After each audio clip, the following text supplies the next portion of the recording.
سجدے میں جاتے ہوئے مستحب ترتیب کے خلاف سجدے میں جانا، اس کا کیا حکم فقہا نے نقل کیا ہے؟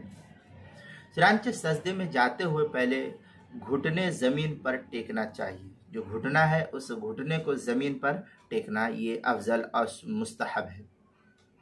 اس کے بعد پھر ہاتھ کو زمین پر رکھنا چاہیے، اور سجدے سے اٹھتے وقت پہلے جو ہے اٹھتے وقت ہاتھ پہلے اٹھائے اور پھر گھٹنا بعد میں اٹھائے، اور اگر اس ترتیب کے خلاف کیا تو کراہت کا ارتکاب ہوگا، لیکن نماز اس کی ادا ہو جائے گی۔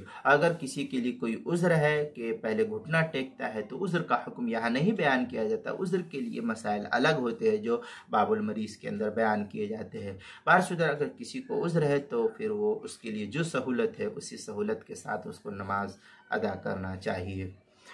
حلبی کبیری کے اندر ہے وَيَكْرَهُ وَضْعُ الْيَدِ عَلَى الْأَرْضِ قَبْلَ وَضْعِ الرُّكْبَةِ إِذَا سَجَدَ وَرَفَعَ أي رفع